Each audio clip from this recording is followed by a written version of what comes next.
Hello guys और मेरे students, क्या है बच्चों।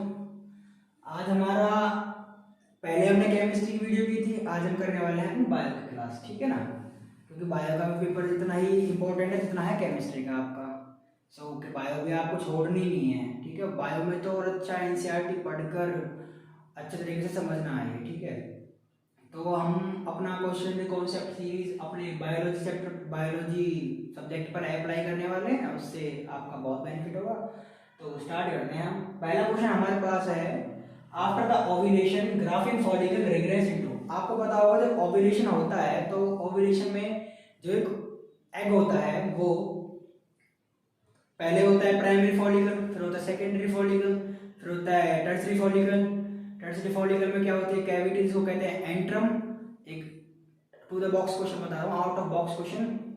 और टर्सरी फॉलिकल के बाद क्या होता है, ग्राफिन फॉलिकल। ग्राफिन फॉलिकल में क्या होता है, ओव्यूलेशन होता है। ओव्यूलेशन के बाद यही पूछा है इसमें, ग्राफिन फॉलिकल का रिग्रेस इनटू, मतलब ग्राफिन फॉलिकल के बाद क्या होता है, कॉर्पस ल्यूटियम जनरेट हो जाती है वो, और फिर कॉर्पस ल्यूटियम के बाद बनता है कॉर्पस एल्बिकन्स, ठीक है जी। सो अपने क्वेश्चन को देखते हैं एक्सप्लेनेशन के बाद। तो इसमें चार ऑप्शन दे रखे हैं, एक बार ऑप्शंस को हम अच्छे तरीके से पढ़ लेते हैं। Corpus atresia, corpus callosum, corpus luteum and corpus albicans. Corpus atresia तो क्या होता है, ब्रेक डाउन ऑफ, जब ओव्यूलेशन होता है तो ओवरी में जब ब्लड वेसल्स होती है ना, तो उनका ब्रेक डाउन होने की प्रोसेस को कहते हैं कॉर्पस एट्रेसिया, ठीक है जी। ये टर्म क्लियर हो गया आपको। अब सेकंड टर्म पे जाते हैं, कॉर्पस कैलोसम। कॉर्पस कैलोसम होता है जो न्यूरॉन अपने जो सेरिब्रल हेमिस्फीयर होते हैं ना, नर्वस सिस्टम के, मतलब ब्रेन के, उनको कनेक्ट करने के लिए फाइबर्स ऑफ ट्रैक्ट होते हैं। जैसे ये दोनों हो गए, एक ये हमारा हो गया सेरिब्रल हेमिस्फीयर और एक ये हो गया सेरिब्रल हेमिस्फीयर। सो इन दोनों को कनेक्ट करने के लिए ये बीच में है ना, फाइबर की तरह होता है ये। मैं आपको बताता हूँ, स्ट्रक्चर समझाने की कोशिश करता हूँ। सो ये जैसे ये है तो ब्रेन हमारे इस सेरिब्रल हेमिस्फीयर और इस सेरिब्रल हेमिस्फीयर से कनेक्टेड है। सो इन दोनों को कनेक्ट कौन कर रहा है, कॉर्पस कैलोसम, ठीक है। अब कॉर्पस कैलोसम तो नहीं हो सकता इसका आंसर। कॉर्पस एट्रेसिया आपको क्लियर हो गया, वो भी नहीं का आंसर। और कॉर्पस ल्यूटियम, मैंने आपको उसी थ्योरी में बताया था कि क्या क्या स्टेजेस होती हैं उसको ओवरी की ड्यूरिंग ओव्यूलेशन, वो है corpus luteum. So corpus luteum is our right answer. और एक और चौथे ऑप्शन को देख लेते हैं, कॉर्पस एल्बिकन्स। कॉर्पस एल्बिकन्स मैंने आपको अभी थोड़ी देर पहले, जस्ट 2 सेकंड पहले बताया है कि कॉर्पस एल्बिकन्स कब बनता है, जब कॉर्पस ल्यूटियम के बाद बनता है कॉर्पस एल्बिकन्स, जिसमें वो डीजेनरेट हो जाता है कंप्लीटली, मींस बॉडी से आउट हो जाता है, ठीक है जी। सो आपको आई होप चारों ये क्लियर हो गए होंगे ऑप्शंस। और इसका राइट आंसर क्या है हमारा, राइट आंसर है कॉर्पस ल्यूटियम, ठीक है ना। अब कॉर्पस ल्यूटियम हो गया, ये क्वेश्चन हो गया हमारा क्लियर। अब करते हैं क्वेश्चन नंबर 2 पर आ जाते हैं। को human female reaches menopause among the age of, options पढ़ लो एक बार, 60 इयर्स, 15 इयर्स, 70 इयर्स, 50 इयर्स। ये देखो क्रोनोलॉजिकल क्वेश्चन होते हैं जो आपको रटने पड़ते हैं, ये मान लो रटने पड़ते हैं आपको। ये मींस इनको ना एनसीईआरटी वाले बाबू है ना, जो एनसीईआरटी वाले भाई हैं, वो उन्होंने इनको लिख दिया है कि इस एज पर होगा। तो आपको कॉर्पस जब ह्यूमन रिप्रोडक्शन पढ़ोगे तो आप नीचे वाले लाइन में ना एक एज दे रखी है 50 इयर्स। 50 इयर्स में मीनोपॉज होता है। मीनोपॉज का आपको मैं डेफिनेशन बताता हूँ। मीनोपॉज होता है जो मेंस्ट्रुअल साइकिल होती है ना, तो मेंस्ट्रुअल साइकिल को जो स्टार्ट होती है, फर्स्ट मेंस्ट्रुअल को साइकिल जब स्टार्ट होती है तो उसको कहते हैं मेनार्की, और जब लास्ट होती है उसको कहते हैं मीनोपॉज। मींस जब मेंस्ट्रुअल साइकिल होना बंद हो जाता है उसको कहते हैं मीनोपॉज। तो मीनोपॉज किस एज पर होती है, 50 इयर्स पर, ठीक है। ये भी क्रोनोलॉजिकल क्वेश्चन था। और हमारा थर्ड क्वेश्चन है, besides activating the egg the role of sperm is to carry to egg. Means ये क्वेश्चन कहना चाहता है कि जब एग को फर्टिलाइज होता है, ठीक है, स्पर्म के द्वारा, तो स्पर्म के दो काम होते हैं। मैं आपको एक बताता हूँ। एक तो क्या आता है प्रोक्सिमल सेंट्रियोल, उसके पास खुद के पास ही 2 सेंट्रियोल होते हैं, एक तो प्रोक्सिमल सेंट्रियोल और एक होता है खुद का सेंट्रियोल। सो प्रोक्सिमल सेंट्रियोल उसको एक्टिवेट करता है एग को, ताकि वो डिवाइड हो सके। सेंट्रियोल का वर्क क्या होता है, डिवाइड होना। सो जब उसको पेनिट्रेट कर देगा, वो फर्टिलाइज कर देगा, तो अलग अलग जो कॉर्पस जो ओवम होता है वो हमारा डिवाइड करेगा। एक तो वो काम हो गया। और सेकंड क्या होगा, एक जो फर्टिलाइजेशन प्रोसेस में क्या होता है, एक मदर से जीनोम आता है और एक किससे आता है, फादर से आता है। सो फादर का डीएनए और मदर का डीएनए, सो फादर का डीएनए कौन ले जाएगा, स्पर्म लेकर आएगा। सो अगर ऑप्शन देख लेते हैं हम, एक आरएनए होता है, एक माइटोकॉन्ड्रिया होता है, एक डीएनए होता है, एक राइबोसोम होता है। तो इसका आंसर है डीएनए, डीऑक्सीराइबोन्यूक्लिक एसिड, ठीक है जी। सो मैं आपको ना इसमें जो क्वेश्चन नंबर 3 है इसमें कंफ्यूजिंग आप कहाँ हो सकते हो, स्पर्म के पास होता है माइटोकॉन्ड्रिया, ठीक है, जो उसकी नीचे वाली में होता है। स्पर्म का कुछ डायग्राम एक्सप्लेन करने की कोशिश करता हूँ, एक मिनट रुकना, इसको मैं मिटाकर आपको एक्सप्लेन करने की कोशिश करता हूँ।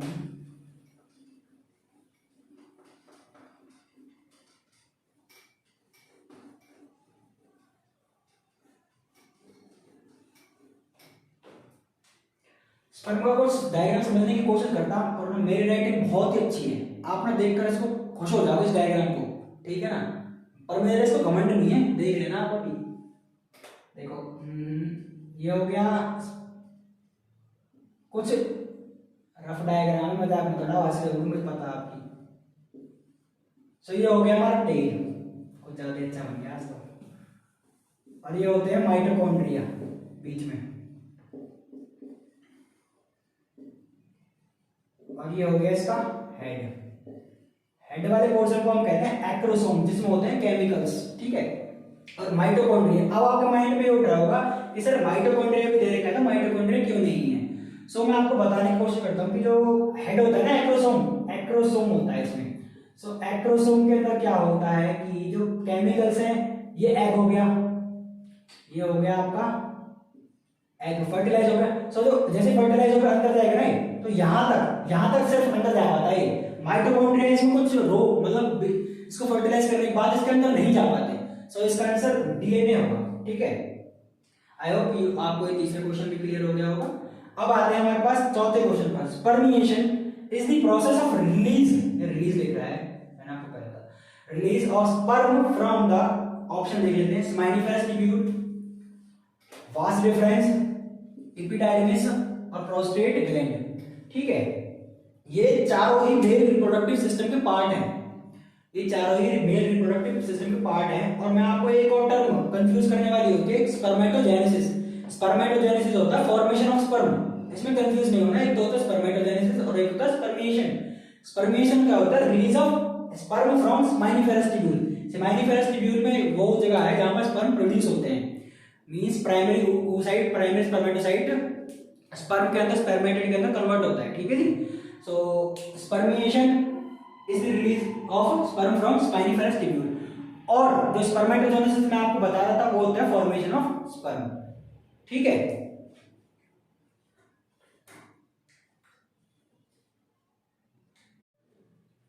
सो हमारा क्वेश्चन नंबर 5 है, which one of the following is not a male accessory gland.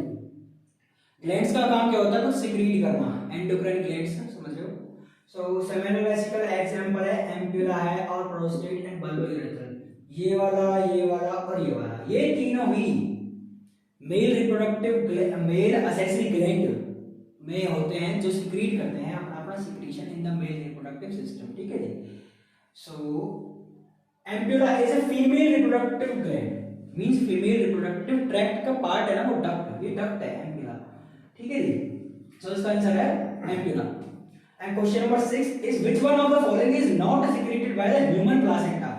I would say कि ह्यूमन प्लासेंटा होता है जो फीटस होता है, फीटस से जो कॉर्ड जुड़ी होती है ना, उसको हम ह्यूमन प्लासेंटा के तौर पर उसके बाद and in the pregnancy as endocrine gland part काम करता है वो, और उसी को कहते हैं हम ह्यूमन प्लासेंटा। ह्यूमन प्लासेंटा में ये HCG human क्रियोनिक gonadotropin hormone release होता है, ईस्ट्रोजन रिलीज होता है, प्रोजेस्टेरोन रिलीज होता है, और एलएच होता है हमारा पिट्यूटरी ग्लैंड है जो हाइपोथैलेमस के अंडर कंट्रोल है, उससे सीक्रेट होता है हमारा एलएच, ल्यूटिनाइजिंग हार्मोन, ठीक है।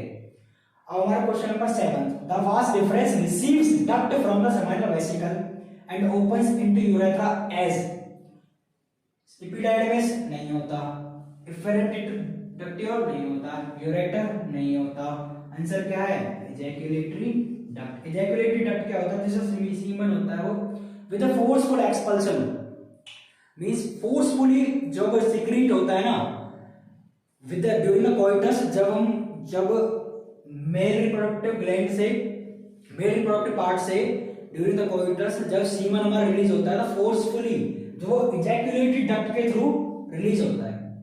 अब question number 8, identify the odd one from the following. Odd one, पहले एक बार मैं आपको इनके इंट्रोडक्शन करा देता हूँ ऑप्शंस का।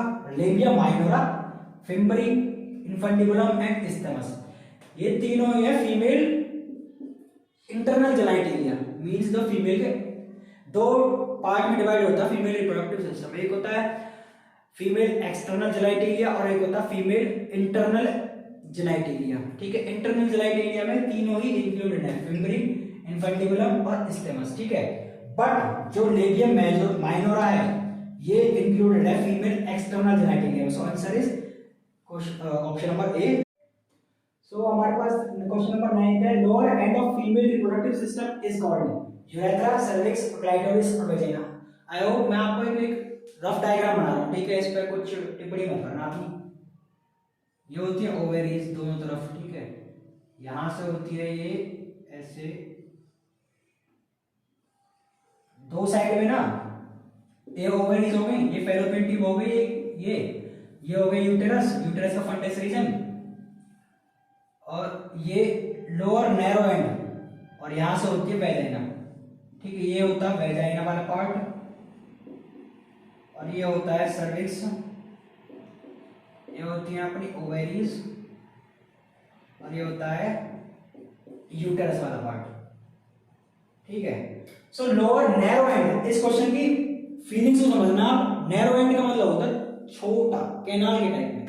सो लोअर नैरो एंड, इस डायग्राम के थ्रू आप समझना, एक बार एनसीईआरटी से और इसके बारे में पढ़ लेना, ठीक है, थोड़ा डायग्राम को ढंग से देख लेना, क्योंकि बहुत अच्छा, बहुत इंपॉर्टेंट डायग्राम है, अच्छा नहीं बना है, sorry. So cervix is the answer from the diagram. आप यू कैन अंडरस्टैंड, मैं इसको ज्यादा एक्सप्लेन क्या करूंगा, तो डायग्राम में पूरा एक्सप्लेन कर दिया है। तो सो हमारा जो हम क्वेश्चन नंबर 10 की तरफ बढ़ते हैं। How many sperms are formed from 4 primary spermatocyte. आपको पता होगा each primary spermatocyte produces 4 sperms, और वी कैन से स्पर्मेटिड्स, जो मैच्योरेशन के बाद स्पर्म में कन्वर्ट होते हैं। सो इसका आंसर क्या होगा, जब 1 4 को करेगी तो 4 कितने करेंगे 16, ऑब्वियसली वाली बात है, 16 is the correct answer. So I hope आप इस समय 10 क्वेश्चन प्रस्तुत किए हैं जो आपको बहुत हेल्प करेंगे, मींस एवरी कॉन्सेप्ट को हम टच करने की कोशिश की है। आप हमारी वीडियो को लाइक करें, कमेंट करें और सब्सक्राइब करें, क्योंकि ये बहुत हमारी इनिशिएटिव स्टार्ट किया है हमने। आपको अच्छा लगे, आई होप आपको अच्छा ही लगेगा, क्योंकि मोरी मेहनत से हमने शिद्दत से इसको फॉलो करने की कोशिश की है। आप भी इसको शिद्दत से फॉलो करें, हमारे साथ जुड़े, हमारे इंस्टाग्राम पेज को फॉलो करें, फिजिक्स फोबिया चैनल के नेम से है जो। Thank you.